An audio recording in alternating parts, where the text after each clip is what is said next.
أعوذ بالله من الشيطان الرجيم. بسم الله الرحمن الرحيم. اليوم أكملت لكم دينكم وأتممت عليكم نعمتي ورضيت لكم الإسلام دينا. آج کے دن میں نے مکمل کر دیا تمہارے لیے تمہارا دین. وَأَتْمَمْتُ عَلَيْكُمْ نِعْمَتِي، اور تمام کر دی تم پر اپنی نعمت.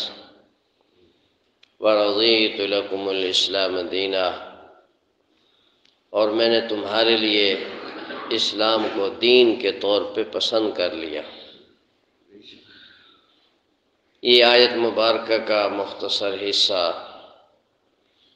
قرآن پاک کی عظیم ترین آیت ہے، جس میں بے شمار قسم کی بشارتیں، امیدیں اور وعدے اور انعامات کا ذکر ہے.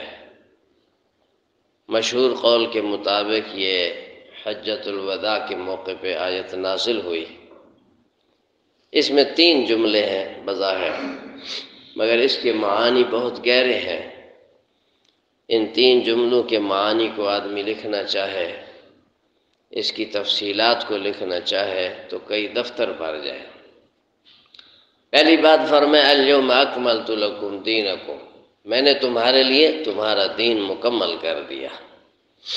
مکمل ہونے کا یہ مطلب نہیں ہے کہ پہلے نبیوں کے دین ناقص تھے، ان کے دین بھی کامل تھے، مگر اللہ رب العزت نے اپنا دین کا جو کمال ہے وہ اس امت کو عطا فرمایا.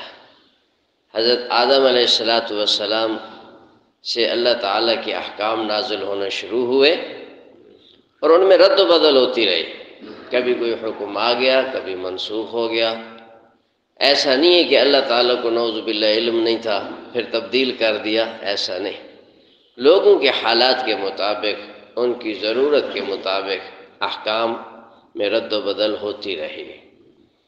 اور جب یہ دین آیا اور یہ آیت نازل ہوئی، اس دین کی بھی تکمیل ہو گئی کہ اب اس کے بعد کوئی رد و بدل نہیں ہوگا. یہ فائنل دین ہے، یہ کامل مکمل اور آخری دین ہے. اب قیامت تک یہی دین چلنا ہے. اس میں کسی قسم کا رد و بدل نہ کمی ہے نہ زیادتی ہے. یہ اتنا بڑا پیغام ہے کہ جس سے ساری اختلافات اور فرقہ واریت کی جڑ کٹ جاتی ہے اگر اسی ایک جملے کو آدمی سامنے رکھے کہ جو چیز ثابت ہے اس کا انکار بھی جائز نہیں، اور جو چیز دین میں نہیں ہے اس کو دین میں داخل کرنا بھی جائز نہیں. ثابت شدہ چیز کا انکار اس کو الحاد کہتے ہیں. وہ ملحد ہے جو دین کی بات کا انکار کرتا ہے. ایک چیز ثابت ہے اس کا انکار کرے. اللہ کے احکام میں سے، نبی اقدس صلی اللہ علیہ وسلم کی سنتوں میں سے، فرامین میں سے، احادیث میں سے انکار کرنے والا، دین میں کمی کرنے والا ملحد کہلاتا ہے. اور دین میں زیادتی کرنے والا بدعتی کہلاتا ہے. ملحد بھی گمراہ ہے اور بدعتی بھی گمراہ ہے. صراط مستقیم یہ ہے کہ جو دین جتنا جس طرح ملا اس کو اسی طرح اتنا ہی رکھا جائے. اور اس وقت الحمدللہ اہل السنت والجماعت اور بالخصوص جن اکابر اولیاء اللہ سے ہمیں اللہ نے جوڑا ہے، یہ واحد جماعت ہے الحمدللہ جو اس وقت پورے دین پر قائم ہے روز اول کی طرح. آج بھی وہی احتیاطیں، پابندیاں، دنیا بھر کا آپ سروے کر لیجئے، اچھے اچھے لوگ بھی موجود ہیں، نیک اور تقوی والے صاحب علم بھی موجود ہیں، مگر عمومی چیز یہ ہے کہ فتنہ اباحیت نے امت کو تباہ کر دیا. فتنہ اباحیت کیا ہے کہ جو چیز اچھی لگی لے لی. اس مسلک کی ایک اچھی بات لگی ادھر سے لے لی، کوئی ادھر سے اچھی لگی ادھر سے لے. اچھی کا مطلب جو ہمارے نفس کے مطابق، ہماری خواہش کے مطابق، ہماری چاہتوں کے مطابق ہو. کچھ ادھر سے لے لیا، ادھر سے لے لیا، اس کو کہتے ہیں فتنہ اباحیت. تو اس فتنہ اباحیت نے اس وقت پوری دنیا کو اپنی لپیٹ میں لے لیا ہے. اس کا دوسرا نام ترک تقلید بھی ہے. لیکن اللہ کے فضل سے جن بزرگوں سے اللہ نے ہمیں جوڑا، یہ ایک طائفہ ناجیہ اللہ تعالیٰ نے اس وقت تک اس کو محفوظ رکھا ہے کہ یہ کامل دین، جو چیز سنت ہے بس اس کو کرنا ہے۔ اس کی وجہ سے ہمیں کوئی مشکلات اٹھانی پڑے، لوگ طانے دیں، باتیں کریں، کچھ بھی کریں، پرواہ نہیں ہے، میرے نبی محترم صلی اللہ علیہ وسلم کی سنت ہے۔ اور جو چیز دین میں نہیں ہے وہ نہیں کرنی، بس کوئی وہ کتنا اچھی کیوں نہ ہو، میرے دل کو بہت اچھی لگے، لوگ مبارکیں دیں، نہ، دین نہیں ہے تو بس ختم۔ الیوم اکملت لکم دینکم، میں نے اپنا دین تم پر مکمل کر دیا۔ اور اس میں ایک پیغام یہ تھا جس کو حضرات شیخین سمجھے۔ ایک روایت میں تو یہ واقعہ حضرت سیدنا صدیق اکبر رضی اللہ عنہ کا ہے، اور ایک روایت میں یہ واقعہ حضرت عمر رضی اللہ عنہ کا بھی ہے، اور ہو سکتا ہے دونوں ہی کا واقعہ ہو کہ جب یہ آیت نازل ہوئی تو رونے لگے حضرات شیخین رضی اللہ عنہما، رونے لگے۔ حضور انور صلی اللہ علیہ وسلم نے پوچھا کیوں روتے ہو؟ سب خوش ہو رہے ہیں کہ آج ہمارا دین مکمل ہو گیا، صدیق اکبر کیوں رو رہے ہیں؟ تو عرض کیا کہ اس میں ایک اعتبار سے تو خوشی ہے کہ دین مکمل ہو گیا، اور اس میں ایک بڑا خفیہ پیغام بھی ہے کہ جب کوئی چیز کامل ہو جاتی ہے تو پھر مزید اس میں اضافے کی گنجائش نہیں ہوتی۔ تو جس مقصد کے لیے آپ تشریف لائے تھے وہ مقصد تو پورا ہو گیا، تو اس میں آپ کی جدائی کا پیغام بھی ہمیں دیا جا رہا ہے۔ اور میں تم نے صحیح سمجھا ہے کہ جس مقصد کے لیے نبی تشریف لائے وہ مقصد پورا ہو گیا۔ اب نبی نے دنیا کو چھوڑ کے اگلے جہان کا سفر کرنا ہے، اگلے جہان کئی جہان ہیں، تو اس میں یہ بھی پیغام تھا۔ اور اس میں ختم نبوت کا پیغام بھی ہے کہ جب کوئی چیز مکمل ہو جائے اس میں اضافے کی گنجائش ہی نہیں ہوتی، اور اضافہ کرنا بدنما ہوتا ہے۔ جیسے یہ ہاتھ مکمل ہے، 5 انگلیاں مکمل ہیں، اس میں اگر کوئی چھٹی انگلی پیدا ہو جائے کتنی بری لگے گی۔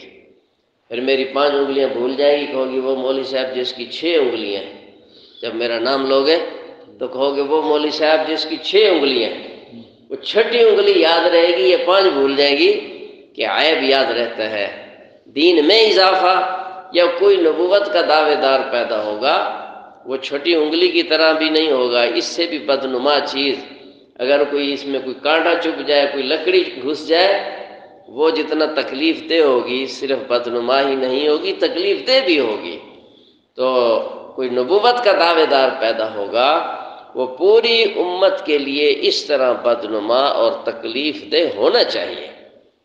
جو کلمہ گو شخص نبوت کے دعوے داروں کو یا اس کے سپورٹروں کو، اس کے ماننے والوں کو اپنے لیے اس طرح تکلیف کا باعث نہیں سمجھتا، اس طرح اپنے لیے ٹینشن کا باعث نہیں سمجھتا، جس طرح ہاتھ میں گھسا ہوا کانٹا یا لکڑی کو تکلیف کا باعث سمجھتا ہے، پھر وہ اپنے ایمان کی خیر منائے کہ اس کا ایمان بھی ہے کہ نہیں۔ کیونکہ جب ہاتھ میں جان نہیں ہو، ہاتھ معذور ہو، تو پھر اس میں کانٹا چبھے، کچھ بھی چبھے، اس کو پرواہ نہیں ہوتی۔ جھوٹی نبوت کے جھوٹے دعوے دار، اس کو ماننے والے اگر امت میں موجود ہیں اور کلمہ گو کو ان کے وجود سے تکلیف نہیں ہے، تو اس کا مطلب اس میں ایمان نہیں ہے۔ پھر جس طرح ہاتھ میں جان نہ ہو کانٹے کی تکلیف نہیں ہوتی، تو دل میں ایمان نہ ہو تو نبوت کے جھوٹے دعوے داروں سے اس کو پھر تکلیف نہیں ہے۔ ایمان ہے تو اس کو تکلیف ہوگی، اس کو ٹینشن ہوگی، پریشان اور بے چین ہوگا، یہ فتنہ جب تک ختم نہ ہو میں چین سے کیسے بیٹھوں۔ اس کو تو نیند حرام ہو جاتی ہے۔ ہاتھ میں کانٹا لگ جائے نا، بندہ کھانا بھی نہیں کھا سکتا، سو بھی نہیں سکتا، نماز بھی نہیں پڑھ سکتا۔ سب سے پہلا کام کہ اس کو نکالو، پھر کچھ اور ہوگا۔ اسی طرح بھائی منکرین نبوت کے بارے میں ہر شخص کو، ہر مومن کو اس طرح اپنے دل میں ٹیس اور تکلیف پانی ہونی چاہیے۔ اگر ایسا نہیں ہے تو پھر اپنا ایمان ڈھونڈے کہ وہ دل کے کس کونے میں چھپا ہوا ہے۔ یہ ایمانی غیرت کا تقاضا ہے، اور یہ حضرات صحابہ کرام علیہم رضوان نے کر کے دکھایا۔ صحابہ کرام کے اعمال کا مقابلہ ہم کر سکتے ہیں، جن کی زندگی ہی حضور صلی اللہ علیہ وسلم کی فدائیت میں گزری، ان کے جہاد، ان کی نمازیں، مدینہ منورہ کی نمازیں، حضور صلی اللہ علیہ وسلم کے پیچھے نمازیں، ان کی ہجرت، بے شمار اعمال، لیکن سینکڑوں میل دور میدان یمامہ جب سجا تو کسی بھی صحابی نے اپنے اعمال کو نجات کے لیے کافی نہیں سمجھا۔ وہ مدینہ کی نمازیں چھوڑ کر بھی میدان جنگ میں اترے، اور 1200 صحابہ کرام اور ایک روایت میں 1500 صحابہ کرام نے جام شہادت نوش فرمایا، کہ انہوں نے اس کو اپنی تکلیف سمجھا، اپنے اعمال کو کافی نہیں سمجھا۔ تو منکر ختم نبوت کو جو مومن اپنے لیے تکلیف سمجھتا ہے اسی میں ایمان سچا ہے۔